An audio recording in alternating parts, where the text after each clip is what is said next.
Nuo šiol žvalgybos institucija turės teisę patekti į būstą slapta, be žinios, be teismo sankcijos, rinkti informaciją, paimti daiktus, fiksuoti elektroninių ryšių priemonėm atliekamas veikas ir taip toliau ir taip toliau. Kažkodėl tai norima tai daryti be teismo sankcijos ir mano supratimu, be teismo sankcijos tai atlikti mes žengiame tikrai labai rizikingą ir kalbam apie labai pažeidžiamą demokratijos procesą. Alkoholio akcizas branginamas vėl ženkliai ir alkoholis jau bus, mano supratimu, po šio akcizo padidinimo išsiskyrus nuo kaimynų kainos gana ženkliai. Tai keičiamas institutų mokslininkų darbo apmokėjimas ir tai skamba labai gražiai, nuo rugsėjo 1 dienos 11% yra daug, bet jeigu jūs perskaičiuotumėt, kiek gaunasi tada mokytojų bendras pakėlimas, jeigu jisai, taip kaip buvo pažadėta pagal sutartį su trišaliai taryboje, tai pagal sutartį su profsąjungomis jisai turėtų augti nuo 26 metų sausio 1 dienos 7,65%.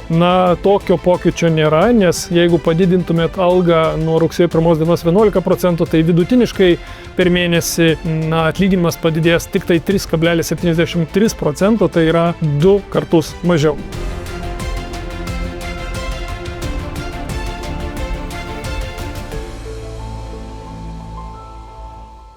Malonu sveikintis vėl su jumis Seimo plenarinių sesijų posėdžių apžvalgose.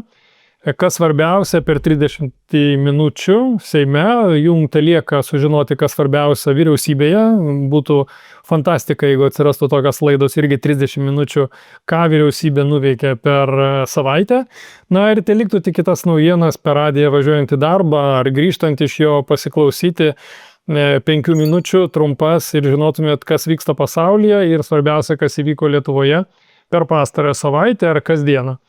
Tai rekomenduokit draugams, spauskite patiktukus tam, kad YouTube algoritmai arba Facebook algoritmai plėstų žiūrimumą, nes mano supratimu svarbu žinoti ne tai, ką atrenka jums žurnalistai vienu ar kitu metu parodo, bet žinoti esminės naujienas tiesiai iš Seimo per tai, kas vyko per savaitę. Kiek tai liečia ne įstatymų priėmimą, Seime turbūt įdomesnis dalykas tai buvo Antano Nedzinsko teisinės neliečiamybės atėmimas. Seimas nepritarė teisinės neliečiamybės atėmimui. Žinoma, keista, kai Seimas sprendžia teisinės neliečiamybės parlamentarų klausimus ir užkerta kelią vykdyti teisinį persekiojimą asmenų, kurie padarė teisės pažeidimus, galimai, bet kita vertus ganėtinai keista taipogi matyti nuolat generalinę prokurorę Seimo posėdžių salėje, pristatančią ir prašančią atimti Seimo narių teisinės neliečiamybės už 2000, už kelis šimtus eurų, kai tuo tarpu milijonai, 10 milijonų paliekami netirti. Štai kalbam apie vėjo parkų klausimą, ten vien išlaidos yra keli milijonai, kurios yra visiškai nepagrįstos ir bereikalingai išleistos, ką jau kalbėti apie pačius konkurso skelbimus ir visas kitas peripetijas. Elektros tinklų, atsimenat, buvo 160 milijonų surinkta daugiau iš visų vartotojų, vėlgi nebuvo prokuratūros reakcijos jokios ir taip toliau. Daug kur prokuratūros reakcijos nebūna, ten, kur kalba eina apie milijonus, dešimtis ar šimtus milijonų, bet kai yra keli šimtai eurų ir dar kai tai liečia valdančiosios daugumos parlamentarus, žinoma, generalinė prokurorė čia kaip čia, plenariniai Seimo posėdžių salėje. O kokie teisės aktai buvo nagrinėjami ir kurie buvo priimti Seime, kokie įstatymai, tai pradėsiu nuo sveikatos sistemos. Esu jau kalbėjęs ne kartą, kad vyriausybė teikia Seimo įstatymų projektus, kiek tai liečia sveikatos sistemos reformą, ir sveikatos sistemos reforma iš tiesų vyksta turbūt viena iš nedaugelio sričių, kurioje kažkas apskritai vyksta. Tai šią savaitę buvo svarstomas klausimas dėl valstybinių įstaigų, sveikatos priežiūros įstaigų teisės gauti prioritetu sudaryti sutartį su ligonių kasa prieš privačias gydymo įstaigas. Logika yra tokia, kad iki šiol tai nebūdavo daroma ir būdavo remiamasi istoriniais duomenimis. Įstaigos, kurios turėjo jau sudarytas sutartis sveikatos apsaugos su ligonių kasa dėl mokėjimų už ligonius, už mūsų, už pacientus, taip ir tęsdavo ligonių kasos, turėdavo pagal įstatymą pareigą ir pagal vyriausybės atitinkamus teisės aktus ir ministerijos teisės aktus turėdavo pareigą tęsti toliau ir sudarinėti su tom pačiom įstaigom sveikatos priežiūros sutartis. Šiuogi atveju keičiasi situacija, nes bus galima atsižvelgti į valstybinių įstaigų išsidėstymą, bus galima atsižvelgti į tai, kad teikti prioritetą valstybinėms įstaigoms, na ir tokiu būdu koncentruoti nemokamas sveikatos priežiūros paslaugas į valstybės priežiūros įstaigas, beje, joms leisti ir daryti daugiau sveikatos priežiūros paslaugų teikti, negu jos teikė iki tol. Kitas sveikatos priežiūros reformos paketas, kai buvo siekiama neleisti privačioms sveikatos priežiūros įstaigoms imti priemokas iš pacientų už teikiamas paslaugas. Buvo siekima, kad visos paslaugos turėtų būti nemokamos, jeigu jos yra apmokamos iš ligonių kasų, tiek privačiose, tiek viešosiose įstaigose. Tai štai šitas įstatymo projektas sustojo, jis buvo išbrauktas, jo svarstymas seniūnų sueigos metu. Kodėl? Dėl to, kad jau turbūt gal girdėjot žiniose, kad sveikatos apsaugos ministerija pasiekė susitarimą su privačių sveikatos priežiūros įstaigų asociacijomis, kad vis tik tai prioritetas teikiant paslaugas ir nukreipiant valstybinės lėšas į viešąjį sektorių leidžiamas, sutiko, privačios ir viešosios įstaigos sutiko su tokiu reguliavimu, tačiau, siekiant kompromiso buvo atsisakyta reguliavimo, kuriuo privačiose sveikatos priežiūros įstaigose, kurios gaus apmokėjimą iš ligonių kasų, joms, siūloma dabar jau leisti gauti papildomas priemokas iš savo pacientų. Mano supratimu logiška, iš karto kalbėjau apie tai, dar ankstesnėse laidose, kad priemokas privačios priežiūros įstaigos tikrai turėtų teisę imti, jos investavo pinigus įsigijant turtą, įsigijant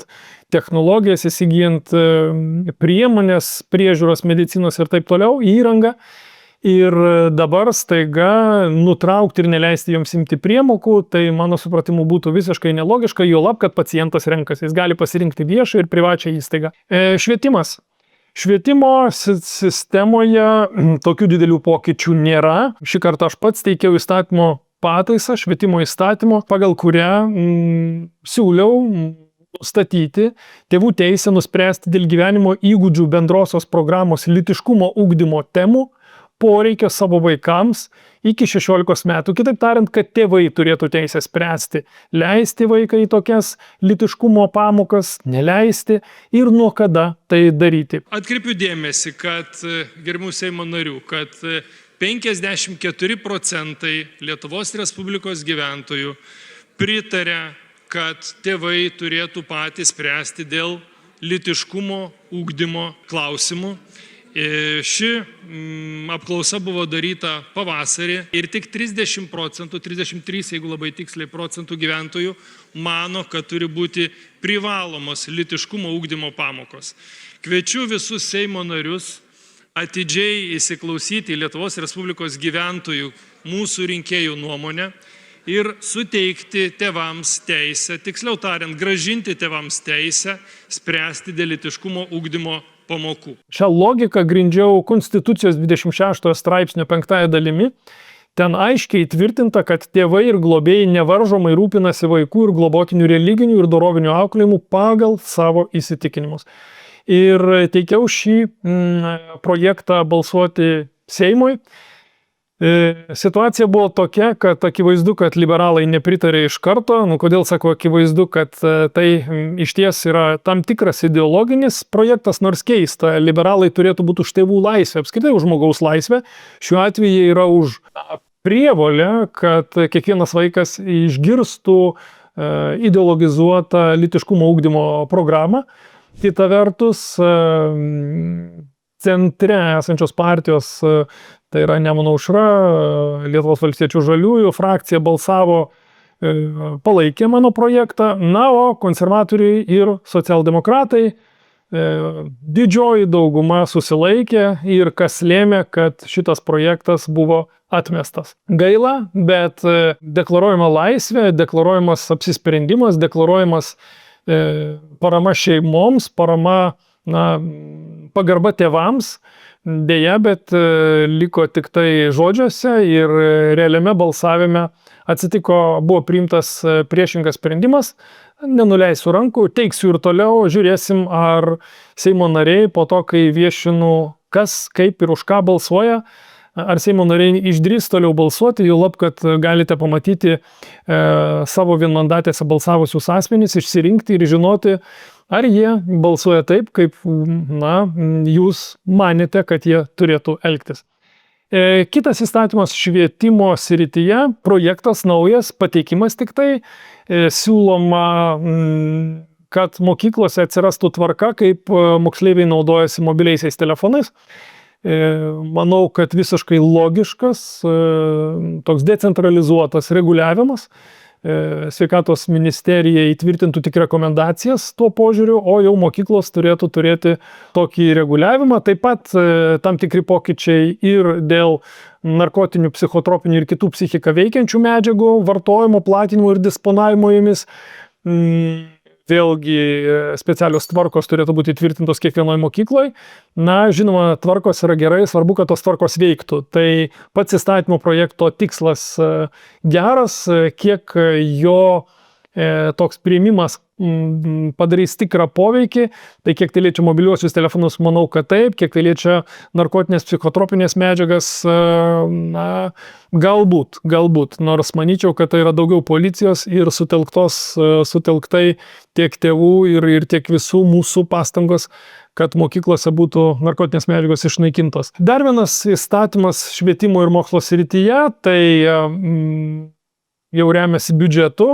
Čia jau atkreipčiau dėmesį institutų mokslininkams, tai keičiamas institutų mokslininkų darbo apmokėjimas ir keliamas jisai 4,26% nuo sausio 1 dienos. Keistoka tai yra, toks buvo pristatymas, dabar jau keičia, kad mokytojams apskritai nuo rugsėjo 1 dienos bus keliamas tik tai atlyginimas ir jisai bus keliamas 11%. Tai skamba labai gražiai, nuo rugsėjo 1 dienos 11% yra daug, bet jeigu jūs perskaičiuotumėt, kiek gaunasi tada mokytojų bendras pakelimas, jeigu jisai, taip kaip buvo pažadėta profesinių sąjungų sutartyje, pagal sutartį su trišaliai taryboje, tai pagal sutartį su profsąjungomis jisai turėtų augti nuo 26 metų sausio 1 dienos 7,65%. Tokio pokyčio nėra, nes jeigu padidintumėt algą nuo rugsėjo 1 dienos 11%, tai vidutiniškai per mėnesį alga, atlyginimas padidės tik tai 3,73%, tai yra 2 kartus mažiau. Ir visiškai suprantamas mokytojų nepasitenkinimas ir mokytojų mitingai prie Švietimo ir mokslo ministerijos, nes sutarčių reikia laikytis. Vienas iš įstatymų, kuris buvo pateiktas biudžeto vėlgi aspektu, tai Valstybės gynybos fondo. Daug buvo kalbėtojų, kalbant apie Valstybės gynybos fondo įstatymo projektą. Buvo ginčiamasi, ar visi pinigai Valstybės gynybos fondo turėtų eiti grinai tik tai kariniams tikslams, ar galėtų būti ir dvigubos paskirties, dvejopo naudojimo, kaip buvo beje iki šiol. Gana keista man girdėti opozicijos priekaištus, kai prie jų Valstybės gynimo fondo Valstybės gynimo fondo pinigai buvo naudojami dvejopos paskirties, dvejopo naudojimo civiliniams ir kariniams reikmėms, pavyzdžiui, transporto infrastruktūrai kurti, kitai infrastruktūrai kurti. karinio mobilumo tikslams ir taip toliau. Tai dabar prieštaravimas, kad to neturėtų būti, skirkime grinai tik tai kariniai amunicijai, tik tai ginklams, tai Seimas nepritarė tokiai opozicijos reikalavimams ir leista toliau Valstybės gynimo fondo pinigus, kaip ir iki šiol, leisti ir dvejopo naudojimo transporto infrastruktūrai visų pirma. O mes žinome, kad keliai Lietuvoje išties yra apvertinos būklės. Dar vienas paketas tai yra rūkalai ir šiuo atveju Seimas jau ne kartą ėmėsi rūkalų, atakuoja rūkimą kaip žalingą įprotį. Ir šiuo metu Seimas pateiktas Seime yra ir svarstymo stadijoje jau buvo administracinių teisės pažeidimų kodeksas. Nuo šiol bus baudžiama ir draudžiama nupirkti, parduoti, perduoti ar kitaip realizuoti nepilnamečiams visa, kas yra susijęs su rūkalais. Tai yra ir įrenginių, ir įvairių tabako gaminių, ir skysčių ir taip toliau, ir taip toliau. Tai visų šitų prekių perdavimas nepilnamečiui užtrauks administracinę atsakomybę.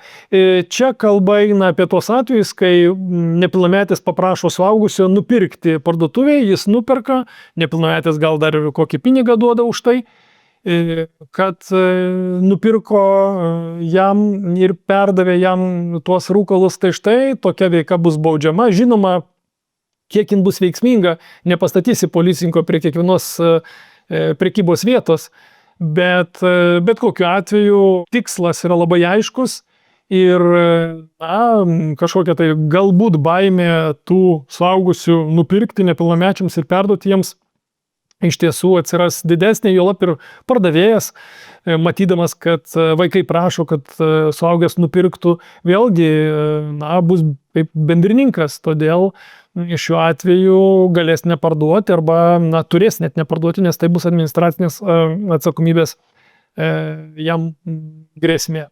Tai tikrai neblogas projektas, sakau, kiek jis bus veiksmingas klausimas, bet bent jau aiškiai pasakyti poziciją, kad tai yra draustina veika, yra gerai. Šalia to jau dabar priimtas įstatymas socialiniuose tinkluose drausti reklamą elektroninių cigarečių pildyklių, rūkomųjų žolinių gaminių pardavimą. Čia yra geras projektas, dėl to, kad iki šiol socialiniuose tinkluose, įvairiuose kituose mobiliosiuose programėlėse būdavo tokių reklamų ir pagal jas ypatingai nepilnamečiai galėdavo įsigyti laisvai, nekontroliuojamai rūkalus. Tai dabar jau nustatytas draudimas, baudos ir todėl tokia veika, mano supratimu, tinkamai vėlgi kovoja su labai kenksmingų įpročių. Pereinu prie ypatingai svarbaus projekto, kuris buvo pateikimo stadijoje pristatytas Seime, tai yra žvalgybos įstatymas. Kai paminiu žvalgybos įstatymą, tai atrodytų, kad dabar šitoj geopolitinėje erdvėje iš tiesų žvalgybai reikia daugiau įrankių, daugiau galių tam, kad jie galėtų suvaldyti nacionaliniam saugumui prieštaraujančias veikas, kad suvaldytų asmenys, kurie galimai veikia prieš Lietuvos valstybingumą, prieš Lietuvos suverenitetą ir panašiai. Ir įstatymas iš tiesų pristato labai neblogų dalykų. Čia kalba eina visų pirma apie VSD ir antrąjį departamentą prie Krašto apsaugos ministerijos, tai yra apie žvalgybą ir kontržvalgybą. Ir yra gerų dalykų, tai yra pareigūnų garantijos, apdovanojimai, kompensacijos įvairios ir taip toliau. Ir iš tiesų tai yra geras projektas tuo aspektu, kad didesnis pasitikėjimas pareigūnais, didesnė pagarba jiems, vėlgi per pinigus, per garantijas, per kompensacijas. Bet kur yra įdomybių? Įdomybės atsiranda ten, kai pradedam kalbėti apie asmenų teises ir laisvės. Atsiranda tokių įdomių dalykų, kaip galios saugumo pareigūnų naudoti naujas priemonės, ne tik ginklus, bet ir sprogmenis. Įtvirtinamos žvalgybos pareigūnų ir institucijų teisės įsigyti, naudoti sprogmenis, naudoti sprogstamasias medžiagas. Šalia to pareigūnams iki šiol daug kas nebuvo leidžiama. Pavyzdžiui, nebuvo leidžiama pareigūnams gauti pajamas iš nekilnojamo turto, gauti pajamas būti privataus juridinio asmens dalyviais ir iš to gauti pajamų.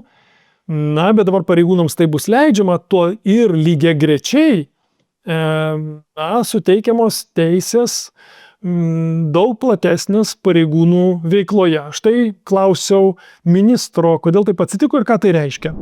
Ačiū už pristatymą. Iš tiesų man šitas įstatymas projektas jo pasirodė kiek prieštaringas, nes iki šiol žvalgybos institucija mūsų turėjo labai aiškiai apibrėžtą tikslą ir aiškiai apibrėžtus uždavinius. Tai yra vykdyti žvalgybą, kontržvalgybą, niekur nebuvo kalbos apie ikiteisinio tyrimo funkcijas arba kažkokias sankcijas numatytas asmenim arba kardomasios priemonės. Įstatyme ateina šitie dalykai, tačiau nors ir neteina šalia ikiteisinio tyrimo funkcijos, atsiranda naujos priemonės, sprogmenys ir taip toliau. Tuo tarpu mažėja apsauga pareigūnams, kad jie negalėtų naudoti šiomis priemonėmis netinkamai. Žiūrėkit, jūs iš įstatymo išbraukėte teisę pareigūnui būti privataus juridinio asmens savininku. Tas išnyksta įstatyme. Jūs išbraukėte pareigūno, iki tol buvo ribojama pareigūno teisė nuomoti patalpas, jas turint ir gauti pajamas. Jūs tai išbraukėte. Ir daug kitų teisių. Tai kaip suprast, plečiame funkcijas, bet siauriname pareigūnam nustatytas pareigas. Dėkui. Tai kas liečia pareigūnų teisių klausimą, tai iš tiesų pačiame įstatyme yra tikrai visa eilė socialinių garantijų, kompensacinių mechanizmų, tarnybos sąlygų užtikrinimo instrumentų, kuriais mes iš tikrųjų siekiame kaip tik palengvinti ir paskatinti pareigūnus atliekančius šią sunkią tarnybą. Ir šitie visi papildomi instrumentai yra susijęs su pačiu pareigūnų ir tarnybos apsauga. Kas liečia turbūt dėl tikslų žvalgybos, taip iki šiol iš tikrųjų turėjome žvalgybų tokią pagrindinę kryptį, kuri buvo susijęta su informacijos rinkimu, jos analizavimu, perdavimu ir indikavimu dėl grėsmių, bet atsižvelgiant į iš tikrųjų geopolitinę situaciją ir aktyvėjančią Lietuvai nedraugiškų valstybių žvalgybos institucijų veiklą, iš tikrųjų atsirado tam tikri poreikiai turėti tam tikrus instrumentus, kurie reikalingi žvalgybos tarnyboms. Ir iš tiesų pati logika yra gana keista. Jeigu iki tol buvo nustatytas pareigūnų veiklos balansas, jiems buvo ribojama užsiimti tam tikrą veiklą, gauti iš tam tikros veiklos pajamų tam, kad jie negalėtų būti įtakojami svetimų valstybių. Įsivaizduokit, pareigūnas gauna nekilnojamą turtą iš kažkur ir pradeda gauti iš jo nuolat pajamų, ar ne, kaip nuomos pajamas. Nedaug dievė, kad tokius pareigūnus suviliotų užsienio valstybių agentai. Užsienio valstybės tokiu atveju istorijoje yra begalės ir veikia kaip dvigubas agentas, tai vietoj to, kad šį reguliavimą palikti, jisai yra naikinamas, tiek ir juridinių asmenų išmokos ir panašiai, bet tuo pačiu suteikiamos teisės, iš tiesų be teismo sankcijos labai rimtus dalykus. Žinot, jei toks įstatymas bus priimtas, mano supratimu, žmogaus teisių ir laisvių aprėptis Lietuvoje gerokai siaurės.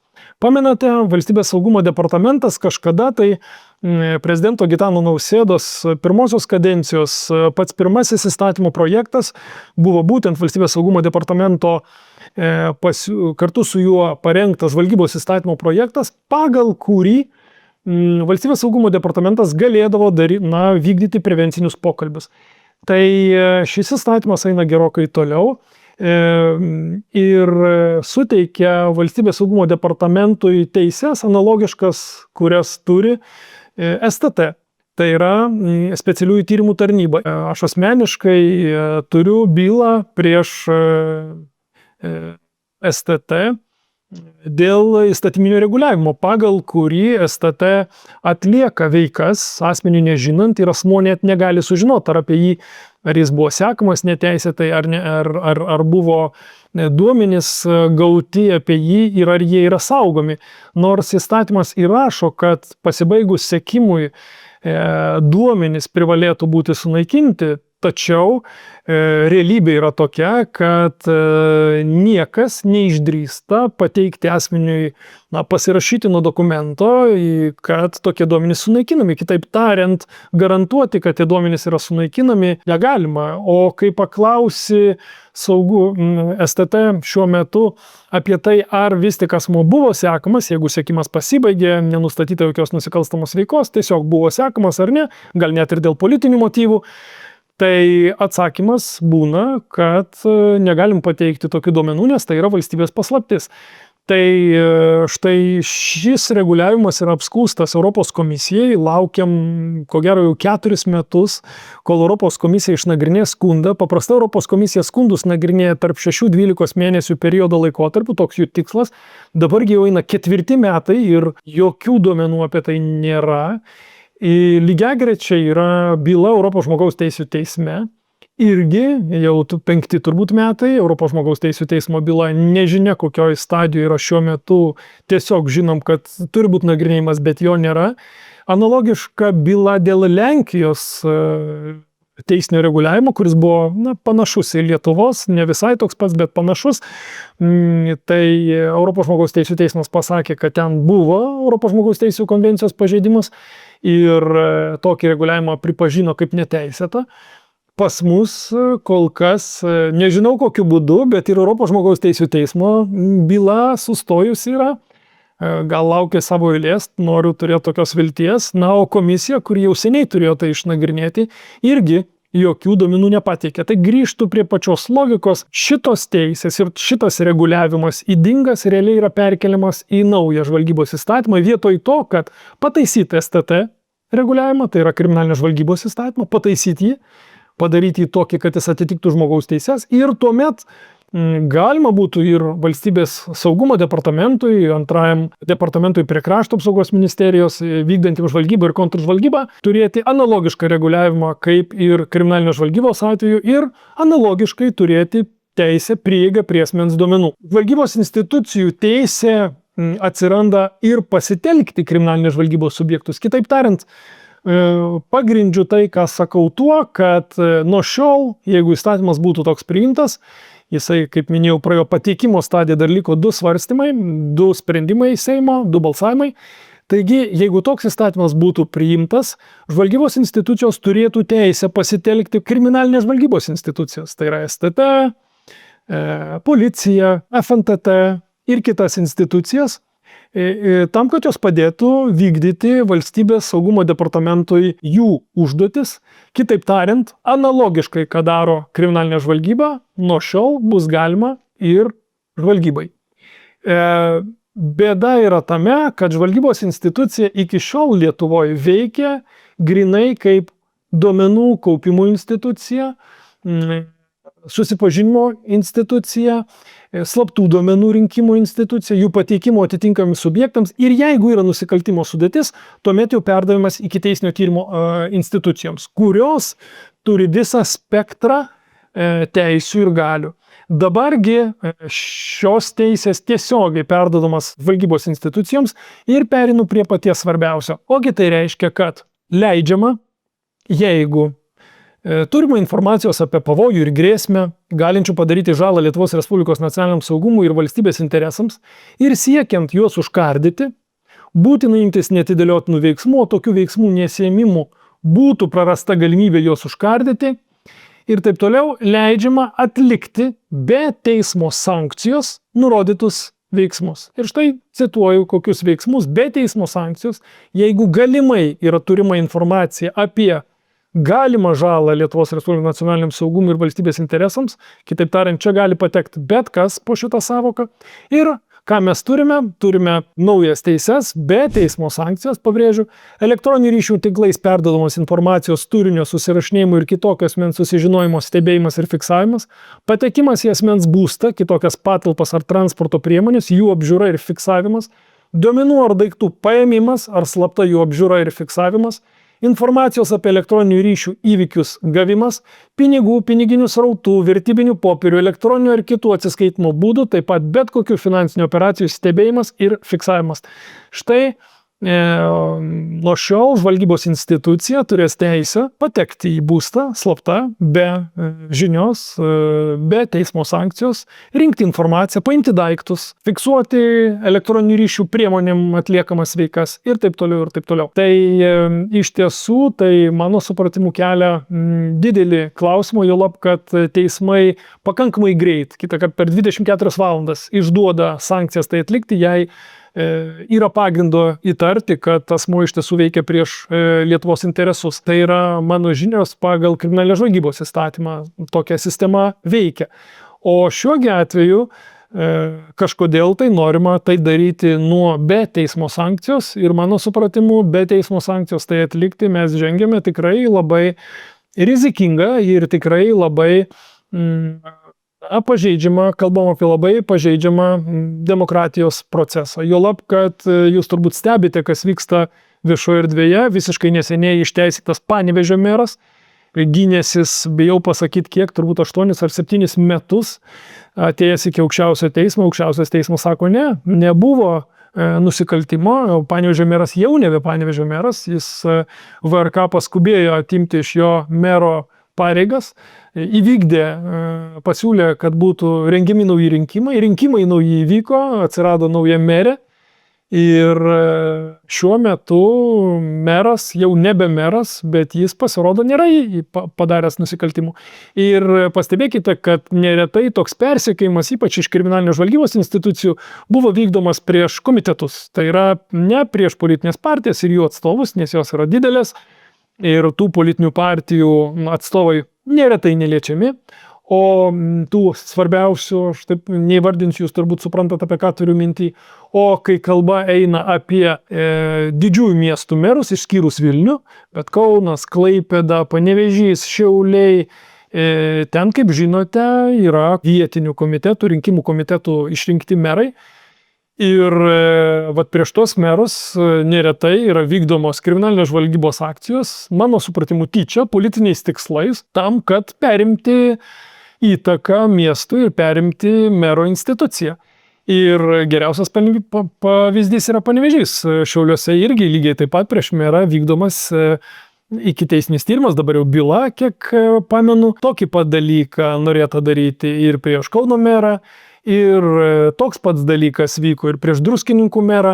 Būtent komitetų merai yra atakuojami ir aš tame žiūriu ir galų gale baigėsi neretai viskas niekuom.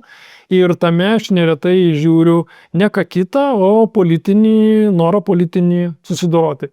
Tai štai tai, kas vyko kriminaliniai žvalgybai, dabar perkeliama į žvalgybą, kitaip tariant, tos rizikos ir neteisėtumai, mano supratimu, kurie vyko kriminalinėje žvalgyboje, dabar perkelimi ir į žvalgybos įstatymą. Dargi, kas įdomu, žvalgybos institucija nuo šiol žvalgyba galės naudoti ir imituoti nusikaltimus. Tai yra, cituoju, atsiranda naujas institutas, tai yra žvalgybos institucijos užduotis, taip vadinasi.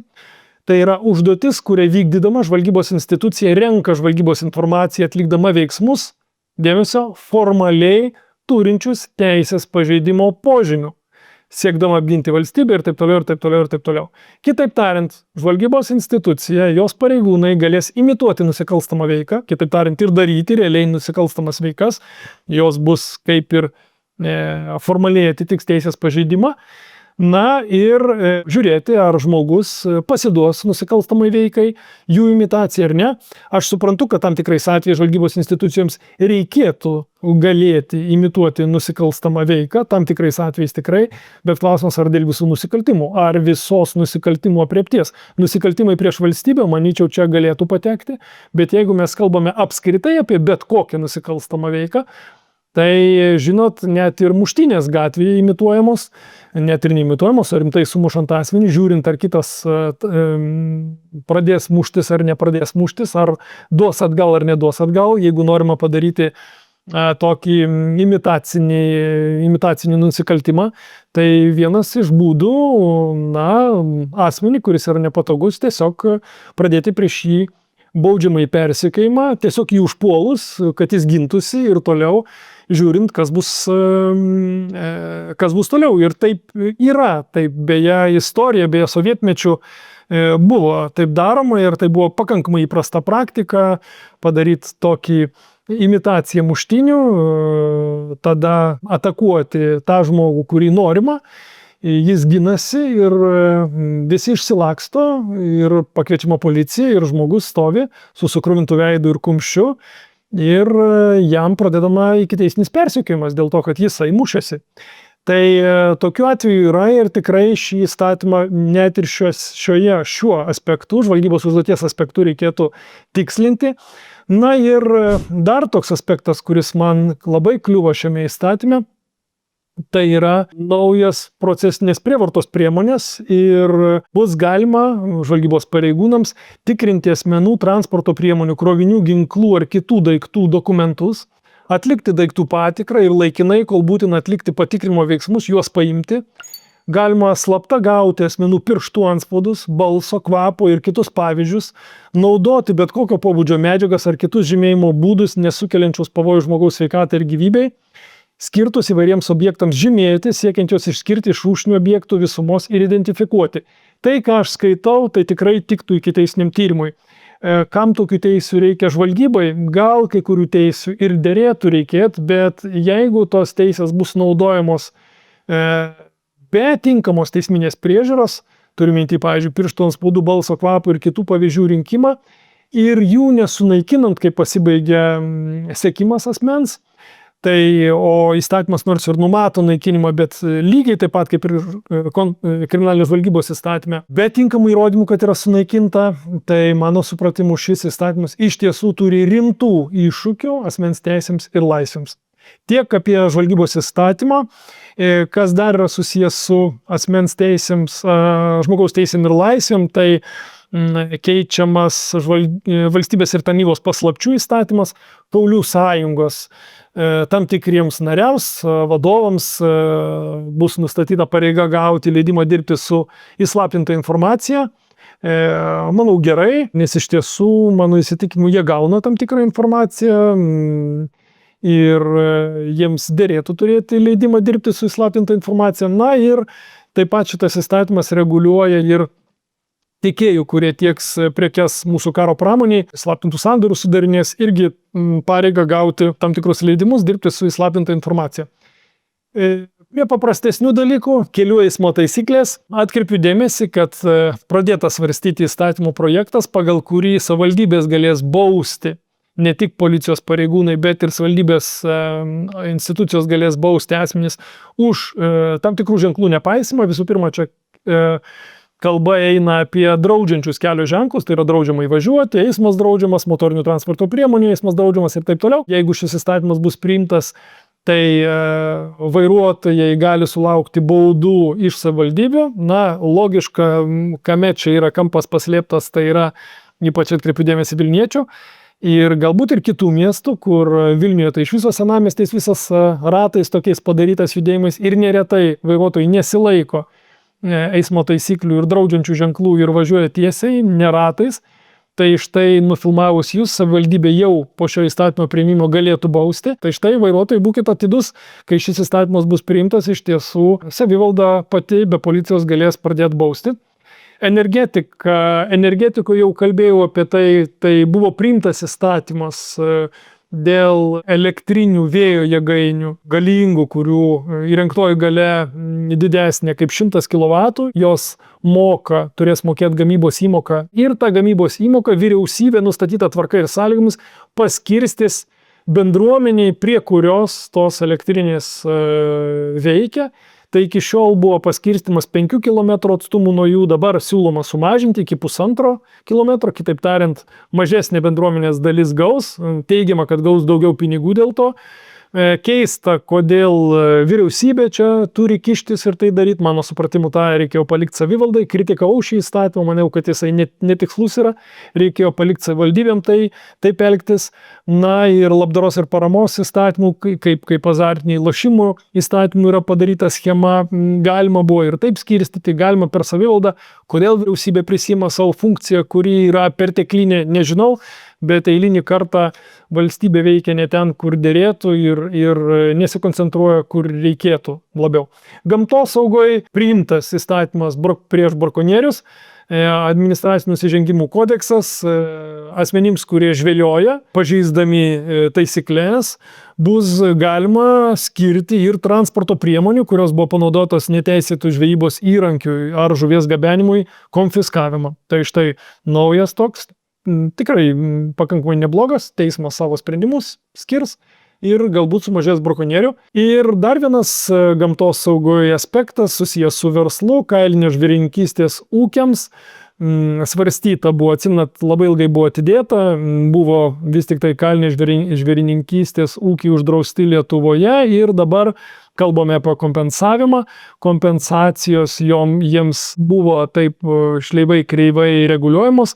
Dabargi, neatsižvelgiant į tai, ar pasibaigė paskolų terminas, kurias jos pasiėmė, ar nepasibaigė, jos galės gauti kompensacijas, tai yra prapelčiamos teisės gauti kompensaciją už tai, kad valstybė neleido joms pabaigti to ciklo viso žvėrinkystės ūkio, į kurį jie investavo. Manau, kad logiška, jeigu valstybė uždraudžia ūkinę veiklą, jin turi ir kompensuoti tinkamai asmenims, kurie į tą ūkinę veiklą investavo tam, kad galėtų pereiti ir imtis kitos ūkinės veiklos. Vartotojams dar svarbus aspektas yra svarstomas dabar, jau priimtas įstatymas, tai yra draudžiama bus klaidinti vartotojus apie ekologiškumo teiginius, tai kai jūs perkate prekes ir matote, kad ten parašyta, kad kažko tai labai gerai aplinkai, tas produktas ar jisai kažko tai labai sveikas yra ir panašiai. Tai tokia reklama nuo šiol bus draudžiama tiek civiliniam kodekse, tiek kituose įstatymuose, nesąžiningos komercinės veiklos įstatymai yra papildytos normos, sakančios, kad tokia klaidinanti informacija, jeigu nėra pagristų duomenų apie tai, kad ji yra ekologiška, kad tai vadinamasis tas ekologinis manipuliavimas arba žalėsis smegenų plovimas, tai jeigu nėra pagristų duomenų, tai tokia reklama yra ir tokie teiginiai ekologiškumo yra draudžiami. Dar vienas įstatymas svarbus vartotojams, tai yra brangs elektroninių cigarečių skystis, didinamas akcizas 3 kartus, tikėtina, kad įsigalios jisai kitais metais, siūloma nuo kovo 1 dienos, pamatysim, ar tai bus ar ne. Bet kas dar įdomiau, kad brangina Seimas, ir beje, tam aš pritariu, manau, kad tikrai, kadangi cigaretės yra pabrangintos, akcizas yra didelis, tai dėrėtų branginti ir elektroninių cigarečių skysčio akcizą. Bet alkoholio akcizas branginamas vėl ženkliai ir alkoholis jau bus, mano supratimu, po šio akcizo padidinimo išsiskirs nuo kaimynų kainos gana ženkliai. Tai Seimas juda link to, kad didint akcizą ir etilo alkoholiai pakankamai ryškia suma. Pamatysim, kai vyks svarstymas, dabar buvo tik pateikimo stadija. Ir galima tikėtis, kad kitais metais gerokai pabrangs alkoholis. Na ir paskutinis toks įdomesnis, tai yra projektas, kuris dar nesvarstytas, tik tai noriu atkreipti jūsų dėmesį. Buvo siūloma, vienas Seimo narys surinko Seimo narių parašus, kad keisti konstituciją ir kad savivaldybių tarybų ir merų rinkimuose galėtų dalyvauti asmenys nuo 16 metų. Šiuo metu gali dalyvauti rinkimuose tik asmenys sulaukę 18 metų. Na, toks pakeitimas dėl aktyviosios rinkimų teisės, nepasyviosios, negali būti renkami, bet gali rinkti. Tai mano supratimu galima svarstyti, tačiau turi tam tikrų klausimų, ar tikrai moksleiviai nuo 16 ir 18 metų yra pasirengę, ar jiem yra dėstoma, ar jie turi pakankamą politinį pažinimą, žinojimą. Mano supratimu, kad tiesiog įvedę tokią konstitucijos pataisą rizikuojame, kad mažiau žmonių apskritai dalyvaus rinkimuose, kadangi padidinsim asmenų teisę, kurie turi teisę dalyvauti, bet ko gero jaunas žmogus dažniausiai mes ir stebime iš statistikos, kad jauni žmonės paprastai rečiau ateina į rinkimus, tai ko gero šį aspektą galim dar labiau padidinti. Kita vertus, jeigu mes atidarome teisę tarp 16 ir 18 metų asmenim jau dalyvauti rinkimuose, reikia, kad jie suprastų, kas vyksta, reikia, kad jie turėtų pamokas, reikia, kad jie domėtųsi tuo. Ir ko gero, kad tokia pataisa galima, bet prieš tai reikėtų tikrai keisti studijų programas mokyklose, kad būtų daugiau akcento ir daugiau aiškinama politika, kas vyksta Lietuvoje ir panašiai. Tik tada, ko gero, būtų galima kalbėti apie tokias pataisas arba jų įsigaliojimą gerokai pavėlinant, nes priešingų atveju tai galim sulaukti balsavimų, kurie gali nustebinti mus pačius, kai nesidomintis asmuo ateina ir balsuoja iš to, kaip atrodo asmuo paveikslėlyje prie rinkimų balsadėžės. O kol kas šita pataisa nebuvo svarstyta, ją siūloma svarstyti Seimo pavasario sesijoje ir pavasarį dar prie jos sugrįšiu. Tiek šiandien, ačiū Jums ir iki kitos savaitės.